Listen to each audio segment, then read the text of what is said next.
ಇದ್ರ ಸತ್ತಾಳ್ಯಾಕ ನಿನ್ನ ಮಾಯಿ ನಿತ್ಯ ಇದ್ರ ಅತ್ತಾಳ್ಯಾಕ ನಿನ್ನ ಮಾಯಿ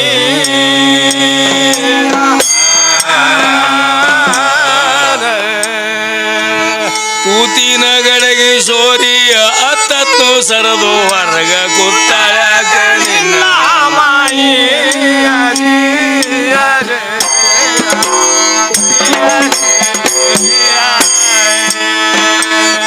ಕೂತಿನ ಗಡಗಿ ಸೋರಿಯ ಅತ್ತತ್ತು ಸರದು ಹೊರಗ ಕೂತಾಳ್ಯಾಕ ನಿನ್ನ ಮಾಯಿ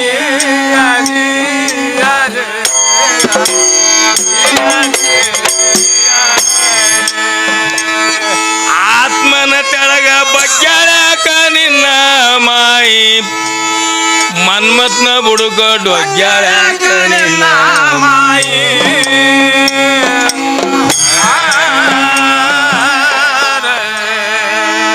ರತಿಯಾಗಿ ಮನ್ಮತಲ್ಲ ವೀರ ಸ್ವೀಕರಿಸಿ ನಡುವ ಗ್ಯಾಳ್ಯಾಕ ನಿನ್ನ ಮಾಯಿ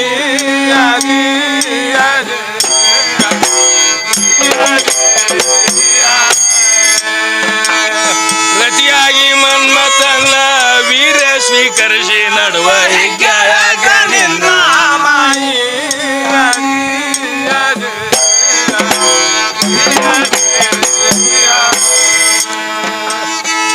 ಅವಧಿಯವರೆಗೆ ಇದ್ದಾಳ್ಯಾಕ ನಿನ್ನ ಮಾಯಿ ಅವಧಿ ಮೀರಿ ಬಿದ್ದಾಳ್ಯಾಕ ನಿನ್ನ ಮಾಯಿ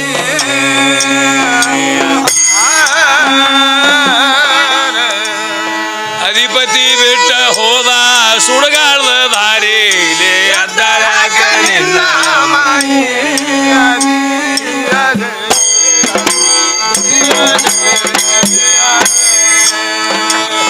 ಅಧಿಪತಿ ಬಿಟ್ಟ ಹೋದ ಸುಡಗಾಡ್ದ ದಾರಿಲೇ ಅದ್ದಾಳ್ಯಾಕ ನಿನ್ನ ಮಾಯಿ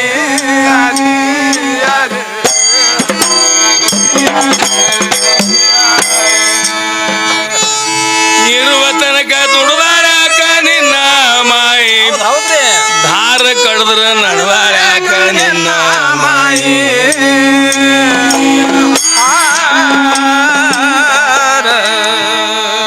ಮೀರಿದ ಆದಿಶಕ್ತಿ ಇರುದಿತ ಕಾಯ ಮಡ್ದಾಳ್ಯಾಕ ನಿನ್ನ ಮಾಯಿ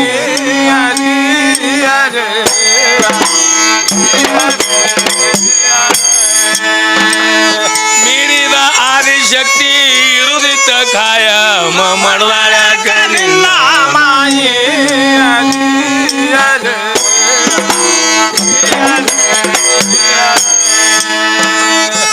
ಅಂದೆವಾಡಿ ಬಿಟ್ಟಾಳ್ಯಾಕ ನಿನ್ನ ಮಾಯಿ ಮಂದಮತಿ ಕೆತ್ತಾಳ್ಯಾಕ ನಿನ್ನ ಮಾಯಿ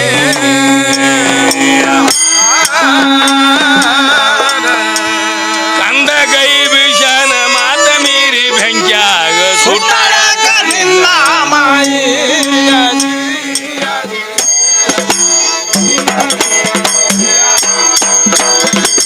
ಕಂದ ಕೈ ಭೀಷಣ ಮಾತ ಮೀರಿ ಬೆಂಕ್ಯಾಗ ಸುಟ್ಟಾಳ್ಯಾಕ ನಿನ್ನ ಮಾಯಿ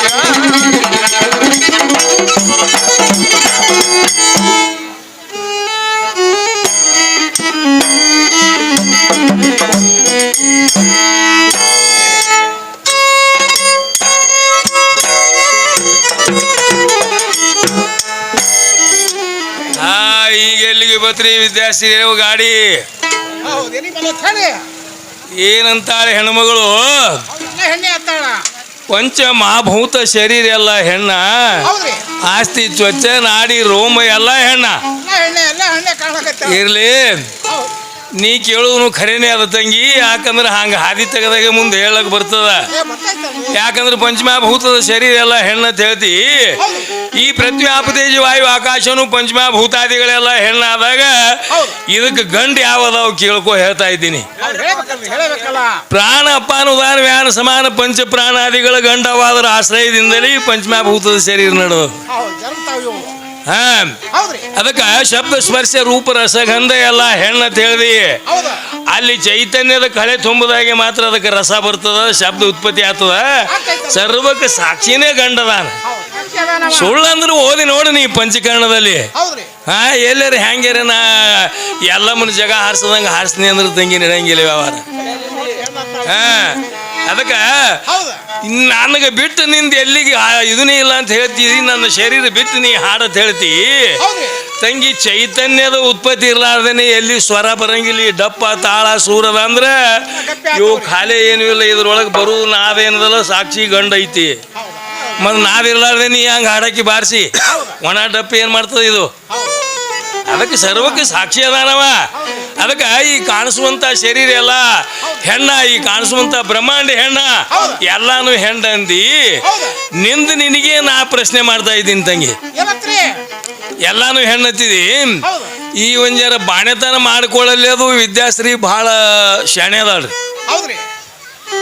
9 ತಿಂಗಳ ಗರ್ಭಕೋಶದಲ್ಲಿ ಈ ಪಂಚಮಭೂತದ ಪಿಂಡ ಇದ್ದಾಗ 9 ತಿಂಗಳು ತುಂಬಿ 9 ದಿವಸ ಆದಗಳಿಗೆ ಮುಂದೆ ಕೂತಿಕಿ ಬಾಣತನ ಮಾಡ್ಕೊಳಕಿರಿ ಯಾರು? ವಿದ್ಯಾಶ್ರೀ.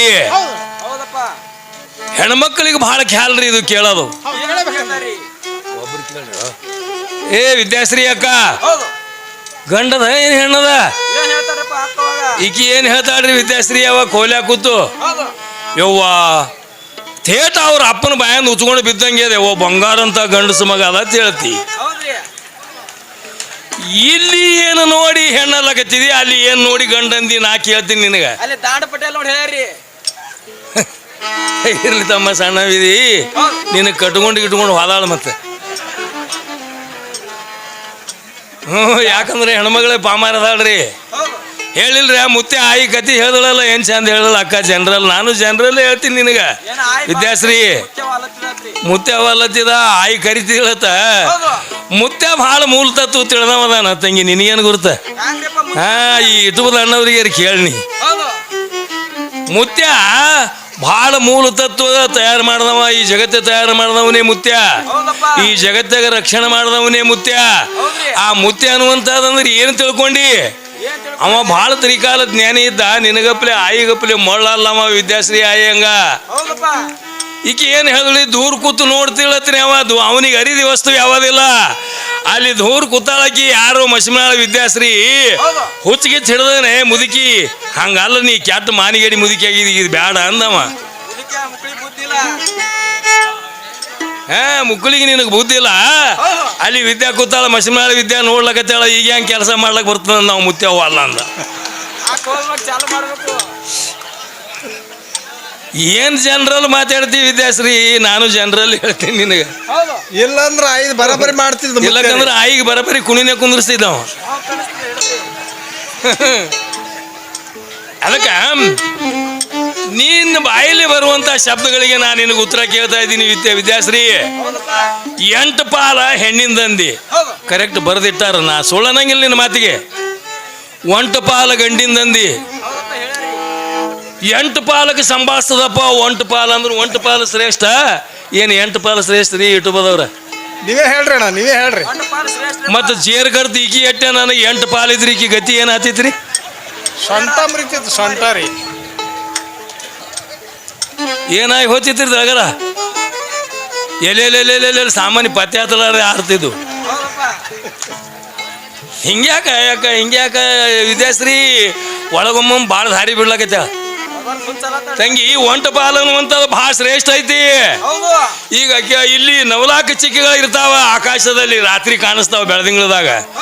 ಅದ್ರೊಳಗೆ 1 ಪಾಲು ಏನು ಚಂದ ಅದ್ರಿ? ನಮ್ಮ ಚಂದ್ರಮಿದ್ರೆ ಚಂದ. ಈಗ ನಿನ್ನ 8 ಪಾಲು ಅನ್ನುವಂಥದ್ದು ಆನಿ ಮೆರಿತದ. ಆನಿ ಮನುಷ್ಯ ಒಬ್ಬ ಮ್ಯಾಗ ಒಬ್ಬ ಹುಡುಗನಟ್ಟೆ ಕೂತಿರ್ತಾನೆ, ಕೈಯಾಗ ಒಂದು ಇಟ್ಟಿ ಇರ್ತದ ಅಂಕುಶ. ಆ 8 ಪಾಲದ ಆನಿ ಕಚ್ಚಿ ಬಿಚ್ಚಿ ಮಾಡ್ಲಕತ್ತ ನೆತ್ತ ಗುತ್ತ ಗುತ್ತಂದ್ರೆ ಹೇಳ್ದಂಗೆ ಕೇಳ್ತದ ಆನಿ. ಏನು 1 ಪಾಲು ಶ್ರೇಷ್ಠ ಏನು 8 ಪಾಲು ಶ್ರೇಷ್ಠ? ನೀವೇ ವಿಚಾರ ಮಾಡ್ರಿ ಶಂಕನಾಳದಾಗ.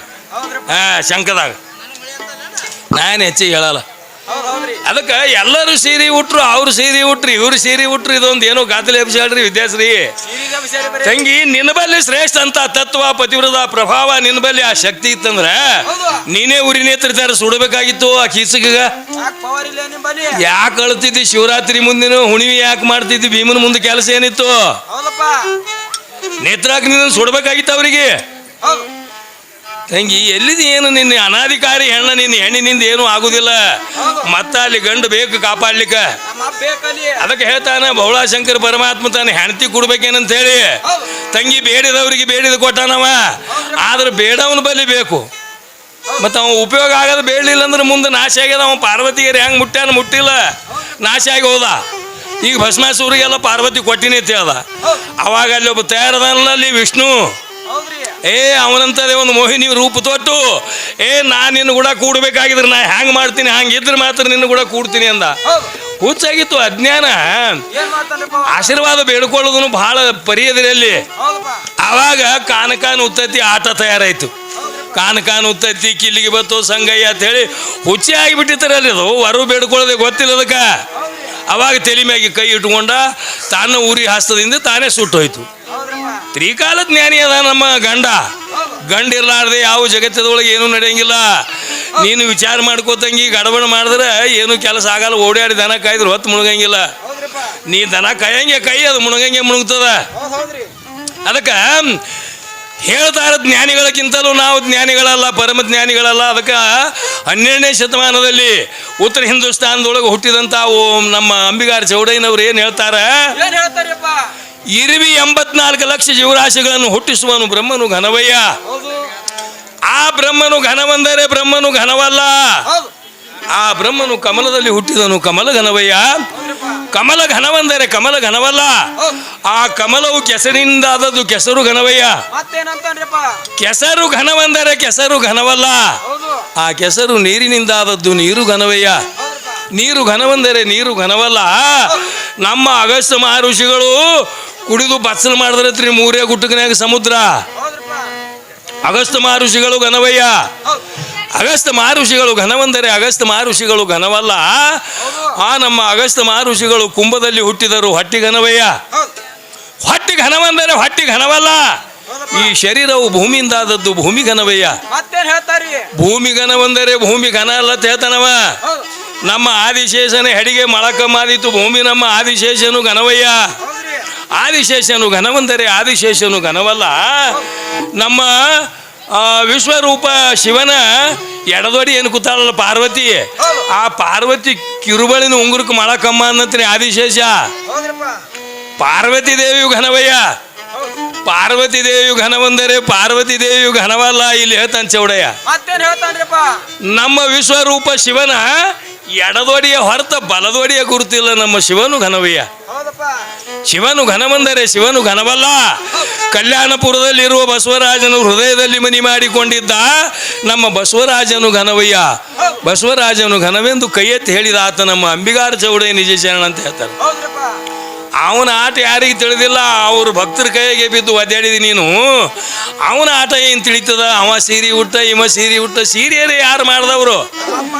ಸೀರೆ ನೇಯ್ದವನು ನಮ್ಮ ಅಪ್ಪನೇ, ಧೋತ್ರ ಮಾಡ್ದವನು ನಮ್ಮ ಅಪ್ಪನೇ. ನಿನ್ನ ಸಿರಿಗೇಡಿ ಹೆಣ್ಣಿನ ಕಡೆದ ಸೀರೆನೂ ಮಾಡ್ಲಕ್ಕೆ ಬಂದಿಲ್ಲ, ಧೋತ್ರನೂ ಮಾಡ್ಲಕ್ಕೆ ಬಂದಿಲ್ಲ. ಕೇಳ್ಬೇಕಾರೆ ಬಲ್ಲವ್ರಿಗೆ ಇಲ್ಲಿ ಶಂಕದೊಳಗ ಸೀರೆ ನೇಯ್ದವ್ರು ಯಾರೇ? ಆ ಸಾವಾರಿ, ಆಟವಾರಿ, ನವ್ವಾರಿ ಇಟ್ಟು ನಮ್ಮ ತಂದಿನೇ ಸೀರೆ ನೇಯ್ದವ. ನಮ್ಮ ಕೈಯಾಗೆ ತಯಾರಾಗದ ನಿಮ್ಮ ಸೀರೆ, ಸ್ವತಃ ತಯಾರಾಗಿಲ್ಲ. ಅದಕ್ಕೆ ರೀ ಇಂಥ ಹಾಡ ಹೆಣ್ಮಕ್ಳ ದಶಿನ ತಲೆ ಕೆಡಿಸ್ಕೊಂಡು ಏನು ಮಾಡಿದೆ, ನಾ ಚಡ್ಚಣಕ್ಕೆ ಹೋದ್ರಿ ಬಾಹುಬಲಿ ಅಂಗಡಿಗೆ. ಅಲ್ಲಿ ಹೋದಗಳಿಗೆ ಸ್ವತಃ ನಾವೇ ಮಾಲ್ ಪರೀಕ್ಷೆ ಮಾಡೋದಲ್ರಿ. ಹೋಗಿ ಹತ್ತಿ ಬಿಟ್ಟನ್ರಿಪ್ಪ ಅಲ್ಲಿ ಸೀರೆ ಡಿಗ್ಗಿಗೆ. ಹಂಗೆ ಸೀರೆ ತೆಗೆದು ಒಗೆಯೋದು, ಸೀರೆ ತೆಗೆದು ಒಗೆಯೋದು. ಅವ ನೋಡಿ ಮಾಲಕ್ಕೆ ಭಯಂಕರ ಸಿಟ್ಟು ಬತ್ತು. ಅವ ಬಂದ ನನ್ನ ಬಲ್ಲಿ. ಅಜ್ಜ ನಿಂದ ಯಾವ್ರು? ಇಬ್ಬ ನಂದು ಅಲ್ಲಿ ಆಲ್ಮೇಲೆ ತಾಲೂಕು ಮದರಿ. ಅಲ್ಲೋ ಎಂಥ ಸೀರೆ ಬೇಕು ನೀನು? ಒಟ್ಟು ಸೀರೆ ಎಲ್ಲ ಕಿತ್ತಾಡ್ಲಕತ್ತಿದಲ್ಲ ನಾವು. ಅವಾಗಂದೆ ನಾವೊಬ್ಬ ಜಾನಪದ ಕಲಾವಿದ ಇದ್ದೀನಿ ರೀ. ನಾನು ಕೂಡ ಜೋಡಿ ಹಾಡು ಹೆಣ್ಮಕ್ಳೆಲ್ಲ ಏನು ಬರ್ತಾವಲ್ಲ, ಸೀರೆ ಸೀರೆ ಸೀರೆಯಾಗಿ ಹುಟ್ಟ್ಯದ ಜಗ ಅಂತೇಳಿ ನಾನು ತಲೆ ಎದ್ದದ. ನಿಮ್ಮ ಬಲ್ಲಿ ಭಯಂಕರ ದೊಡ್ಡ ಅಂಗಡಿ ಅದ, ಬೇಡದಂಥ ಸೀರೆ ಸಿಗ್ತಾವ. ಯಾ ಸೀರೆಯಾಗಿ ಜಗತ್ತೆ ಹುಟ್ಟ್ಯದ ನೋಡ್ಬೇಕಂತ ಬಂದೀನಿ ಅಂದನ. ಏನು ಹುಚ್ಚಿದೀವ ಮಾರ, ಅವು ಹುಚ್ಚುಗೊಟ್ಟು ಹೆಂಗಸರನ್ನ ನೀನು ಹುಚ್ಚಿ ಅಂದವು. ಸೀರೆಯಾಗ ಜಗ ಹುಟ್ಟಬೇಕಾಗಿದ್ರ ಬ್ಯಾರೆ ಅದ ಅಪ್ಪನ ಔಷಧ ಬೇಕಾದ್ರೊಳಗ. ಅಪ್ಪನ ಔಷಧ ಇದ್ದಾಗ ಮಾತ್ರ ಸೀರೆಯಾಗ ಜಗ ಹುಡ್ತದ. ಸುಮ್ಮನೆ ಹಂಗೆ ಹುಡ್ತದ. ಹೋಗಿ ಹೇಳ ಹೆಣ್ಮಕ್ಳಿಗೆ ಅಂದ್ರೆ. ಅದಕ್ಕೆ ತಂಗಿ ಇಂಥವು ಜನರಲ್ಲಿ ಮಾತಾಡ್ಲಿಕ್ಕೆ ಎಷ್ಟೋ ಬರ್ತಾವ, ಅವೇನಿಲ್ಲ. ಈಗ ಏನಂತಾಳೆ ಹೆಣ್ಮಗಳು? ಸರ್ವ ಸಂಪತ್ತು ಕೊಡುವಂತ ದೇವರಿಗೆ ಕರ್ಮೇನು ಕಾರಣ ಉತ್ಪನ್ನ ಆಯ್ತು. ಪಾಪ ಪುಣ್ಯ ಬರುವುದು ಶಿವಗೆ ಏನು ಕಾರಣ? ಪಾಪ ಬಿಟ್ಟು ಮಾಡುವುದಿತ್ತು ಅವ ಯೋಗ ಸಾಧನ. ಗಜಾಸೂರ ರೈತನ ಮರಣದ ಮಾದೇವಿಯಾಗಿ ತಗೊಂಡು ಪ್ರಾಣ ಪರರ ಹತ್ಯೆ ಮಾಡುವ ಆತಗ ಪಾಪ ಅಲ್ಲೇನ? ನಿಮ್ಮ ಲೋಕನಾಥ ಮಾಡು ಕೃತಿ ರೀತಿ ಹೌದೇನ? ಅಂದ್ರೆ ಶಿಶು ಹತ್ಯೆ, ಸ್ತ್ರೀ ಹತ್ಯೆ, ಗೋ ಹತ್ಯೆ, ಬ್ರಹ್ಮ ಹತ್ಯೆ ಮಹಾ ಕೆಟ್ಟದ್ದು ಹೇಳ್ತೀರಿ. ಶಿಶು ಹತ್ಯೆ ಮಾಡಿದನಲ್ಲ ಪರಮಾತ್ಮ ಗಣಪತಿಗೆ, ಅವನಿಗೆ ದೋಷ ಬಂದಿಲ್ಲ ಏನಂತ ಕೇಳ್ತಾಳ ತಂಗಿ. ಹಂಗಲ್ಲದು. ನೀನು ಮೇಯ್ ಬೆವ್ರನಿಂದ ಗಣಪತಿ ಮಾಡಿದ್ದನು ಅವನಿಗೆ ಗೊತ್ತಿತ್ತು, ನೀ ಬಾಗಿಲ ಕಾಯ್ಲಕ್ಕೆ ಹಚ್ಚಿದನು ಗೊತ್ತಿತ್ತು ಅವನಿಗೆಲ್ಲ. ಭಗವಂತ ಸಣ್ಣವಲ್ಲವ, ತ್ರಿಕಾಲ ಜ್ಞಾನಿ, ತ್ರಿಕಾಲಕ್ಕೆ ಸಾಕ್ಷಿ ಆದಂಥವ ಪರಮಾತ್ಮ. ಇಲ್ಯಾಕೆ ಬಸಲು ಕೈತೋ ಹುಚ್ಚಿ, 64 ಕಲೆಗಳಿಗೆಲ್ಲ ನಿನಗೆ ಪೂಜೆ ದೇವತೆ ಮಾಡ್ತೀನಿ ಬಾ ಅಂತ ತಿಳಿದುಕೊಂಡು ಅವನಿಗೆ 64 ಕಲೆಗಳಿಗೆಲ್ಲ ಹೊಡೆದು ಪೂಜೆ ನೇಮ ದೇವತೆ ಮಾಡ್ದ. ಏನು ಅವ ಮಾಡಿದ ಹೆಚ್ಚ ಏನು ಈಕಿ ಮಾಡಿದ ಹೆಚ್ಚ? ನೀವು ಹೇಳ್ರಿ ಸಾಧುಮುತ್ತೆ. ಈಕಿ ಏನು ಮಾಡ್ತೀಳು? ಇಲ್ಲೇ ಬಸಲ ಕಾಯಿಲೆಗೆ ಹತ್ತಿಳು. ಅವ 64 ಕಲೆಗಳಿಗೆಲ್ಲ ಎಲ್ಲರೂ ಅವನು ಸ್ತೋತ್ರ ಮಾಡಿ ಮುಂದೆ ಕಲಾ ಚಾಲು ಮಾಡ್ಬೇಕು. ಇಂಥ ಪದವಿ ಕೊಟ್ಟಾನ, ಅವನಿಗೆ ಯಾಕೆ ದೋಷ ಬರ್ತದ? ಅದಕ್ಕೆ ಈಗ ಏನು ಹೇಳ್ಬೇಕಾಗ್ಯದ? ಸರ್ವ ಸಂಪತ್ತ ಕೊಡುವಂತ ಸರ್ವೇಶನ